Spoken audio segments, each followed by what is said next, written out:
After my uncle Ethan found out I had a crush on him, he sent me out of the country. However, 5 years later, he invited me back for his wedding anniversary. I never thought that after 5 years abroad, I would have the chance to come back. After all, Ethan had said that in this lifetime, I'd better never appear in front of him again. But it was also he who personally bought me a ticket back home, inviting me to attend his and Hannah's wedding anniversary celebration. Mia had been sleeping peacefully on the plane, but once we got off, she started crying. "Mommy, my feet hurt," she whimpered softly. Hearing Mia's quiet sobs, I quickly picked her up and walked towards the exit. At the arrival gate, I turned on my phone, ready to call a cab. Just then, my phone rang. Seeing the familiar number on the screen, I fell silent, unsure whether to answer or not. In the end, I didn't pick up, but a second call came through almost immediately. I sighed and finally answered. Ethan's voice quickly came through. "Are you out of the airport? I sent an assistant to pick you up," he said in a businesslike manner, as if we were strangers. I laughed bitterly. "I can get a cab myself." Ethan probably didn't expect me to say that. After all, back then, I had been well taken care of by him. During my years by his side, all my needs were met. I never had to worry about transportation. After a moment of silence, Ethan spoke. "Just let the assistant come. Anyway, I bought a gift for Hannah on your behalf. It's in the trunk. You can bring it directly when you come for dinner." Ethan was still so thoughtful, considering even the gift situation perfectly. Of course, when he spent millions on the venue and commissioned a limited edition diamond to create a unique wedding ring for Hannah, it was clear how much he loved her. "All right," I responded softly. Ethan didn't say anything more, but he didn't hang up either. After a while, Ethan finally spoke. "Laura, after 5 years abroad, I hope you've really reflected on things. If you do anything to Hannah, I won't let you off easy." Hearing this, I was stunned. Before I could respond, Ethan had already hung up. Actually, Ethan could rest assured I wouldn't do anything to them. I just wanted to take good care of Mia and find a job. When I was young, my parents died in a cruise ship accident and never returned. Ethan naturally took over my care. My relationship with him had always been harmonious until I became an adult. I realized I didn't just see Ethan as an uncle, I liked him. But I also knew very clearly that there was no future between Ethan and me. So I wrote all my feelings in my diary. If Ethan hadn't seen my diary, I probably could have pretended that my feelings for him were just those of a niece for her uncle. But Ethan saw it. He tore up my diary and asked me how I could have such disgusting thoughts. "Don't you know? I'm your uncle. Even without a blood relation, we can only be family." The usually gentlemanly and refined Ethan was no longer gentle, shouting at me with disgust in his eyes. At that time, I wanted to explain, but couldn't explain anything. In the end, he canceled the job I had lined up and, under the guise of studying abroad, sent me to a remote university overseas. To prevent me from contacting the outside world, Ethan even hired bodyguards to watch me. At first, I didn't understand why Ethan treated me this way. Until the first month after I went abroad, news of Ethan's marriage went viral. Only then did I realize that all these years, he had always had someone in his heart. I watched Ethan's wedding video over and over again. In the video, when looking at Hannah, Ethan's gaze was gentle and loving. He had never looked at me that way. From that moment on, I knew that Ethan keeping me by his side for so many years was just out of sympathy and responsibility. His only love was Hannah. I was stunned when the assistant drove me to my destination. This hotel was where Ethan and Hannah got married. 5 years of marriage, and he held a wedding anniversary celebration every year, personally selecting gifts for Hannah. In previous years, he didn't allow me to enter their world. Inviting me back this year was probably just to let me witness their happiness. I numbly got out of the car and saw Hannah smiling as she walked towards me. Unlike my haggard appearance and simple clothes, Hannah wore expensive jewelry and perfume, looking well cared for by Ethan. When she came to my side, Hannah's expression was very surprised. "Laura, how did you secretly have a child abroad without telling me? I've been married to your uncle for so long, and you still treat me like an outsider." Before I could speak, Hannah took Mia from my arms. Without asking, Mia woke up and immediately started crying, struggling not to let Hannah hold her. I took Mia back from Hannah and comforted her for a while. Actually, Hannah knew about my past crush on Ethan. Returning this time, I didn't want to get too involved with Hannah. But Hannah still stubbornly wanted to hold Mia. When Hannah and I arrived at the hotel's private room, Mia was still crying and wanting me to hold her. Hannah forced a smile and handed Mia back to me. Your uncle knows having children isn't easy. We haven't thought about having kids these past few years. Seeing you've had a daughter, I got too excited. There were already several people sitting in the room. I wasn't used to socializing, so I chose a corner seat, and Hannah sat down next to me. She enthusiastically linked arms with me, introducing me and Mia to the others. The looks others gave me were visibly teasing and probing. I couldn't stand the strange atmosphere here, and said I wanted to go to the restroom. When I came back after washing my face, I heard Hannah's voice. Someone had asked Hannah why she brought in an unlucky thing like me. What unlucky thing? Laura is Ethan's niece. Although she went down the wrong path and tried to seduce Ethan before, now that she's had a child, she definitely won't make mistakes again. Hearing Hannah say this, I just quietly stood at the door of the private room. Yes, in others' eyes, I was just a madwoman who tried to seduce her uncle, a shameless fool. Mia tugged at my clothes uneasily, and I comforted her before entering the room. Some things have to be faced eventually. I don't know how much time passed, but suddenly everyone in the room stood up. Mr. Thomas is here. A group of people crowded around Ethan, who had just entered, while I stayed seated in my corner. After a long time, I finally raised my head and looked at Ethan. He wore a suit with Hannah leaning on him, their gazes meeting in mutual smiles. Ethan was surrounded by people and didn't notice me in the corner. Suddenly, Hannah seemed to remember something and, with a smile, nudged Ethan. Ethan, Laura is here too. You and your niece haven't seen each other for so many years. Catch up a bit. Laura even brought back a surprise. Hearing the word surprise, Ethan remained unmoved, first helping Hannah sit down and ordering her a glass of milk before finally raising his eyes to look in my direction. Mia shrank into a ball, looking very wary. Ethan obviously saw Mia too, his eyes widening slightly. Laura, who is this? I hadn't told them about Mia, so when they saw me with her, their expressions were all the same, either surprised or as if watching a spectacle. Hannah spoke for me, Ethan. This is Laura's daughter. Isn't she adorable? She looks just like Laura and seems to be a few years old already. Ethan's gaze moved from Mia to me, examining me for a moment. Just when I thought he wouldn't pay any more attention, he asked, hoarsely, pointing at Mia, "During these years abroad, you got married and had a child?" I looked directly at Ethan and nodded. Yes, I got married a while ago. Sorry I didn't tell you, but I didn't expect him to suddenly do something so crazy after what I said. As I sat at that dinner, with Mia quietly by my side, I knew I was completely out of place. The atmosphere felt suffocating, and each sidelong glance I received reminded me that, to them, I would always be the woman who dared to cross a forbidden line. Hannah was in her favorite role, the generous and successful hostess, smiling falsely, but making it clear to everyone that I was a stranger at her party. My mind drifted back to the days before I left, when I still lived with Ethan and believed that the sense of security he offered was more than just a family obligation. Those moments beside him had been, for me, a time of hope. But now it all felt like a bitter farce. He didn't see me as someone he truly cared about. He saw me as an inconvenient responsibility, someone to be pushed aside so he could finally have the life he always wanted with Hannah.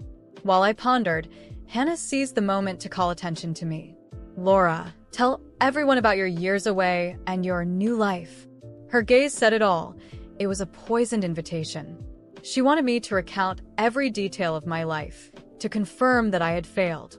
The silence that followed her remark was unsettling, but I took a deep breath, trying to maintain an indifferent stance. Mia is my priority now, I began, keeping my gaze on my daughter. After everything I've been through, I realized that the most important thing is to give her a peaceful life. My focus is no longer on myself or on what happened in the past. I just want to rebuild what I lost." Hannah smiled, a sadistic glint in her eyes. "How touching, Laura. I can only imagine how hard it must have been. After all, starting from scratch in another country, all alone." That last word stung the most. Everyone knew what she meant. Alone, abandoned, with no one by my side. The tension only heightened when Ethan finally joined the table beside her, making a point of holding her hand and showcasing the affection he lavished on her. They exchanged a look of complicity, something I never shared with him, not even in my most romantic dreams. He then turned his gaze toward me, cold and distant. "I hope you've learned from your mistakes, Laura," he said, each word hitting like a punch. "I gave you another chance and expected you to grow up. Any reckless behavior here will be unacceptable." I wanted to scream, but at the same time, I no longer wanted to give them the satisfaction of watching me crumble. I ran my hand through Mia's hair, trying to find some comfort in her presence. She was the only good thing I had in that moment, the only piece of peace I had taken from that life. Ethan and Hannah didn't understand. They would never understand how much I sacrificed to move forward and raise Mia on my own. Every obstacle, every tear, every lonely night, all so that one day I could show my daughter that even in the face of so much adversity, I survived. Yet, Hannah seemed determined to push me into a reaction. She looked at me with that forced smile, feigning sympathy. "You know, Laura, I was so surprised when I found out you had a daughter. Ethan and I were saying it's really surprising to see someone like you who always depended on others, managing on your own. Quite a change, don't you think?" The venom in her words was so evident that even a few of the more attentive guests noticed the sarcasm. I could have exploded at that moment, but instead I smiled serenely. "Yes, Hannah, it was a transformation. And over these years, I've realized that independence is a blessing few truly understand." She shot me an icy look. I knew my response wasn't what she had expected.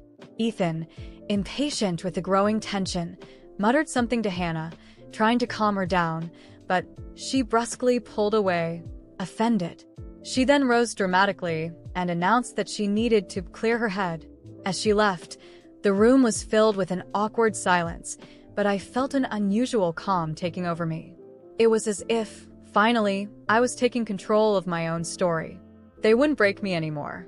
After Hannah left, Ethan turned to me and whispered, harshly, "Laura, you're only here as a family obligation. Don't make me regret bringing you back." I couldn't hold back the bitter laugh that escaped.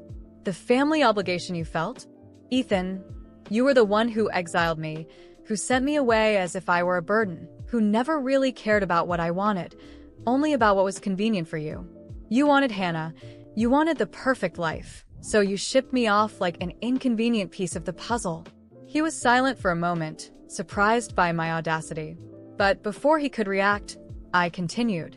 "Did you know that, even after all this, I didn't hold a grudge? I accepted my situation, raised my daughter alone, even when you destroyed my future by isolating me. But now, seeing you two behaving as if I were a threat, I realize you never changed. I was away, but you still see me as an enemy." Mia began to cry softly, perhaps sensing the tension around her. I picked her up, trying to soothe her, then stood up. "I don't need to watch your happiness to validate my own pain. I'm no longer the naive girl who once looked at you and saw hope, Ethan. I'm here to say goodbye for real, and that's all."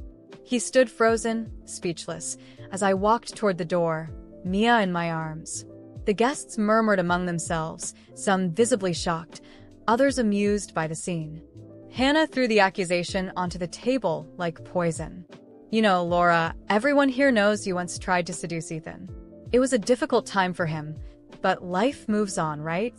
She wore a smug, satisfied smile, reveling in the chance to humiliate me in front of everyone. The guests, who had avoided looking directly at me until then, now cast sidelong glances, whispering as if I were some kind of spectacle. For a second, I considered swallowing the comment and letting it go, but the weight of years of humiliation, pain, and solitude wouldn't allow me to. I wasn't going to let them distort my story anymore. I took a deep breath, standing taller as I met her gaze. "Funny you'd say that, Hannah," I began, my voice carrying all the weight of what I'd endured. "You sit here, surrounded by people who barely know me, and yet you think you can sum up my entire life with one accusation. Do you know why Ethan meant so much to me? Because for a long time, he was all I had after losing my parents. I thought he was the only family who truly saw me, who gave me any kind of affection. After my parents died, he was everything to me. I saw him as a father. Maybe I confused that, yes. Maybe I created an idealized version of him in my head because he was all I had left." I paused, watching the smirk fade slightly from Hannah's face, and went on, looking her straight in the eye. "But then, after years on my own, I finally realized the truth. And honestly, now that I see you two together, I understand that you deserve each other.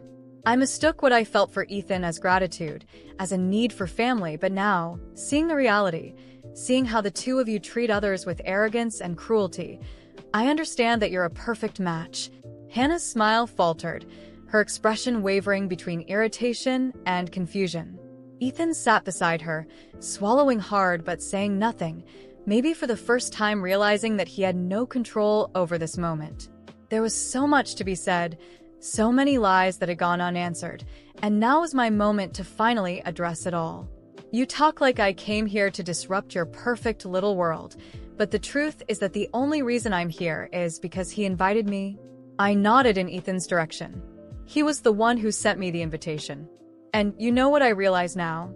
That you two truly do complete each other in ways I never understood before.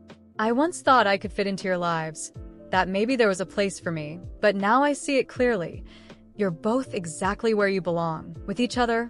There was a ripple of whispers from the people around us, their curious glances shifting to judgmental, now directed more at Hannah than at me. And Ethan, who had always been in control, sat stiffly, his face drained of color. "I spent years away," I continued, "learning to fend for myself, building a life for me and my daughter. While you kept up this facade of a perfect marriage, I was out there learning what it actually means to be independent. Maybe it took me too long to see things clearly, but now, standing here, I can say I don't need any of this. I don't need family who would cast me out. I don't need relatives who label me and treat me like I'm disposable. And I definitely don't need you trying to fit me into a story you invented." Hannah's fury was clear, but it was as if she were trapped in her own words. She glanced at Ethan, waiting for him to defend her, but he remained silent, perhaps realizing that anything he said would only make things worse. I stood up, picking up Mia and feeling lighter than I had in years. "I came here out of obligation because I thought it was the right thing to do, that I owed at least that much respect to the only family I had left. But now, I see that my only mistake was believing you were truly family to me." I began walking towards the door, but before leaving, I turned back one last time to meet their gazes, my own voice steady and firm. "You deserve each other," I said, almost softly, but with finality. "The arrogance, the manipulation, the disregard for anyone else. The two of you fit perfectly. And as for me, I'll move on, without either of you, without this bitterness, without the obligation." I walked out of that room with my head held high, each step feeling like a release from everything that had weighed me down for so long. After that night, it felt like a weight had been lifted from my shoulders. With Mia in my arms, I returned to the small apartment I had rented for our stay, and as I tucked her into bed, I felt a peace I hadn't known in years. That encounter with Ethan and Hannah showed me that they had no place in my life anymore, and the realization was freeing. In the following days, I began making plans. Returning to my hometown had rekindled some old dreams, and I decided it was time to give Mia the stability I'd always wanted. I looked up schools, started sending out resumes, and soon enough, I found a job at a cozy little bookstore where I felt at home. The bookstore was owned by a woman named Margaret, a kind, silver-haired lady with a warm smile. She quickly noticed that I was trying to start over. Over time, I shared a bit of my story with her, and Margaret, with her gentle wisdom, encouraged me to let go of my past entirely. "Laura," She said, "Sometimes you have to let certain people go to find who you truly are." Following her advice, I focused on Mia and our future. Each day, Mia seemed happier. She adjusted quickly to her new surroundings, made friends at school, and for the first time, I saw a secure and joyful light in her eyes, something that filled me with hope. Watching Mia smile was all the confirmation I needed that I was on the right path. Oddly enough, after that dinner, Ethan reached out a few times. He sent messages, even called, but I never answered. Maybe he wanted to resolve things, or maybe, as usual, he needed some sort of validation.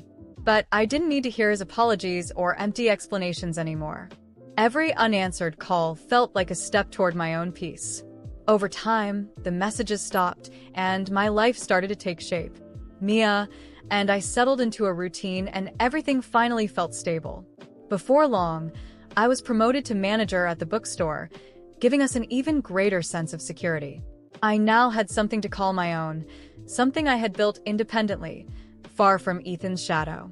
Years passed, and one day, while organizing some books, I received an invitation. It was for a family reunion, a party hosted by Ethan's cousins whom I hadn't seen in ages. For a moment, I thought about ignoring it, but something made me pause. I was no longer the same Laura who had left that dinner years ago. I was stronger, more independent, and perhaps it was time to face the past without any lingering weight.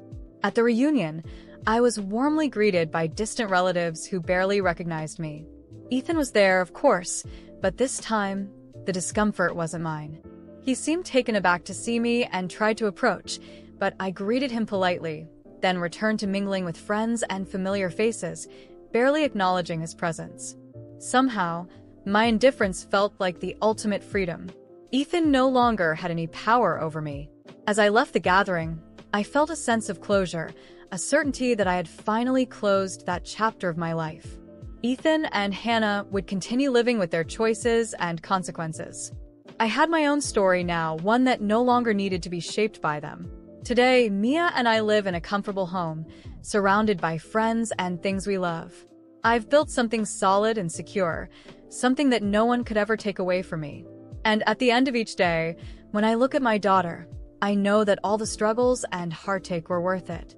I finally found what I'd been searching for: peace and a fulfilling life crafted by my own hands.